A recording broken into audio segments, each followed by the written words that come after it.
Hey there, welcome back to Turf Badger. My name is Jonas Olson, the owner, and in today's episode I want to teach you guys how to fix bare spots in your lawn. Remember, it's always best to plant grass seed in the fall time, less heat stress, longer days, cooler nights, and not fighting all the weed germination in the springtime. And for people who put a pre-emergent down in the spring, the pre-emergent would actually kill your grass seed, so it's just the best time to plant the lawn is in the fall.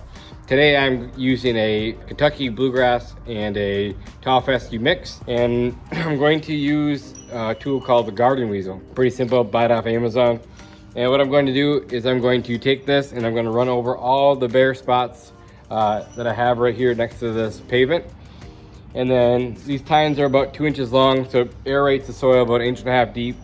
And then after I get done doing that, I'm going to sprinkle the grass seed along the top. Afterwards, I'm going to aerate it.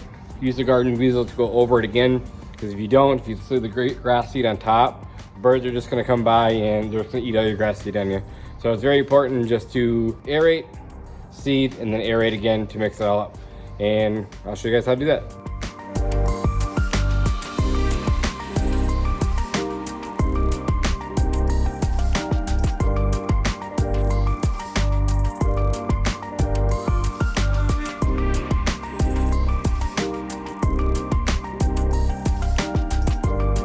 So I just got done with this little project here, and you guys see me make my first pass. It went super smooth, and then after I made that pass, it created a lot of thatch. So you guys saw me go grab the garden rake, and I raked out all the dead thatch, and then I disposed of it.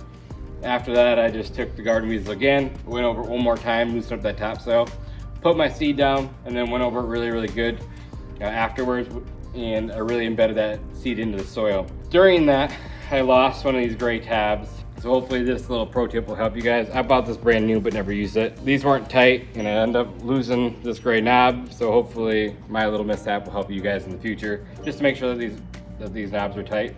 I stated the kind of seed that I used before, but they say to put 3 to 5 pounds per 1,000 square feet. This is just a couple hundred square feet. I just sprinkled on top. I'll probably use a pound and a half, somewhere in there. And then really all I have left to do is to blow this off quick, and then the sprinklers will be turned on in the morning. So just make sure you guys are on a good fertilization weed control program. We'd love to help you out. If this video is helpful, please hit the like button, please subscribe, and we'll see you guys in the next video.